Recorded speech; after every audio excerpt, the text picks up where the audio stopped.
नमस्कार मित्रांनो. आज आपण जी भयानक घटना पाहणार आहोत ही घडली आहे नागपूरमध्ये. रामटेक हे नागपूर जिल्ह्यातील एक प्रमुख पर्यटन स्थळ आहे. येथील अनेक हॉटेल, लॉज तरुण जोडप्यांनी भरलेले असतात.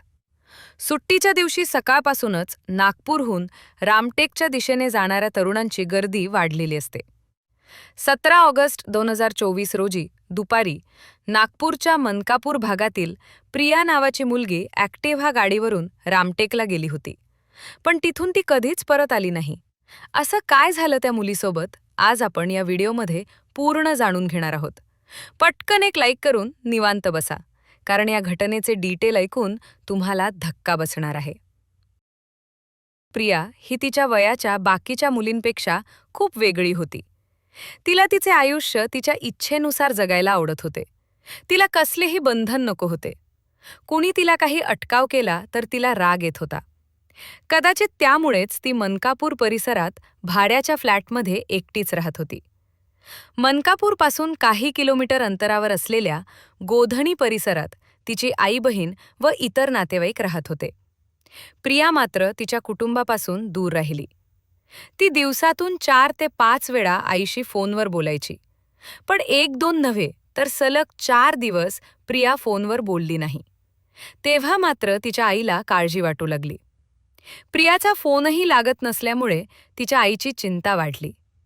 अखेरीस प्रियाची आई प्रिया भाड्याने राहत असलेल्या फ्लॅटवर पोहोचली. शेजाऱ्यांकडे चौकशी केली असता प्रिया गेले काही दिवस घरात दिसत नसल्याचे समोर आले. त्यानंतर मात्र तिच्या आईने मनकापूर पोलीस ठाण्यात जाऊन प्रिया बेपत्ता झाल्याची तक्रार दाखल केली.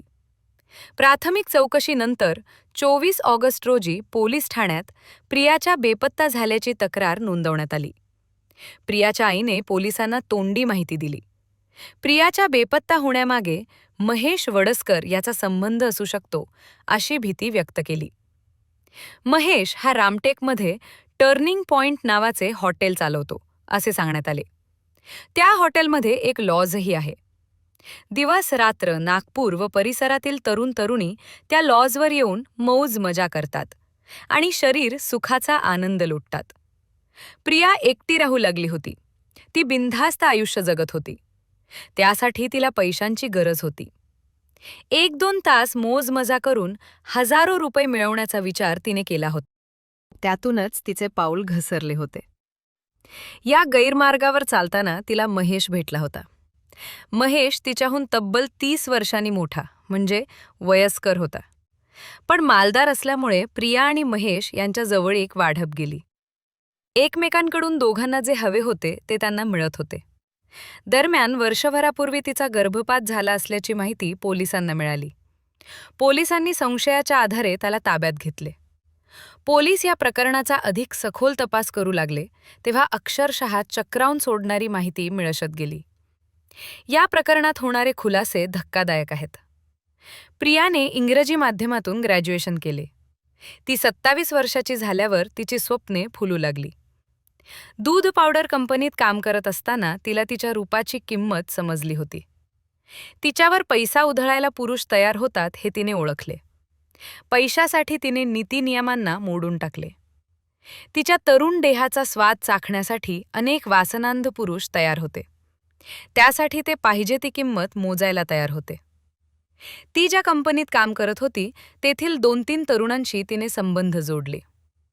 नागपूर आणि आसपासच्या हॉटेल, पब आणि रिसॉर्टमध्ये वीकेंड पार्टीत ती दिसायला लागली.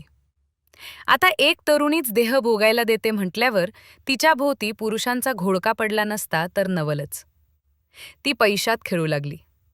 तेव्हा तिच्याच वयाच्या काही कवळ्या तरुणी तिच्यासोबत फिरून लागल्या. हा तरुणींचा एक ग्रुपच तयार झाला. या तरुणी देखण्या व आकर्षक होत्या. पुरुषांना बोलवण्यात पटाईत होत्या. भरपूर पैसा देणाऱ्या कोणाशीही त्या शरीर संबंध ठेवू लागल्या. हे कारनामे हळूहळू तिच्या घरापर्यंत पोहोचले. तेव्हा तिच्या पालकांनी तिला समजावून सांगितले. तिच्या या गैरवर्तनास तिच्या घरच्यांचा विरोध होता. पण हा विरोध तिला मान्य नव्हता. तिला कसलेही बंधन नको होते. अखेरीस तिने घर सोडले.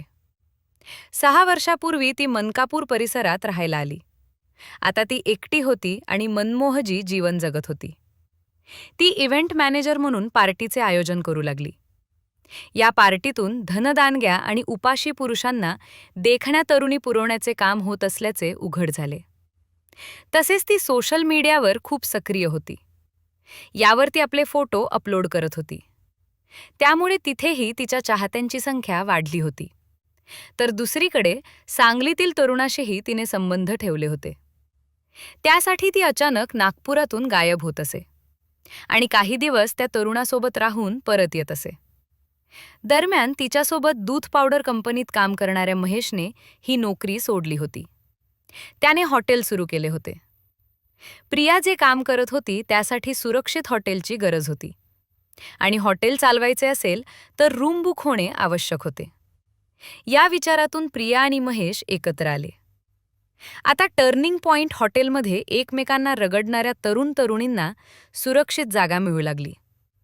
तसेच प्रियाचे इव्हेंटही या हॉटेलमध्ये होऊ लागले. जणू हॉटेलची मालकी नसल्यासारखीच ती वावरू लागली.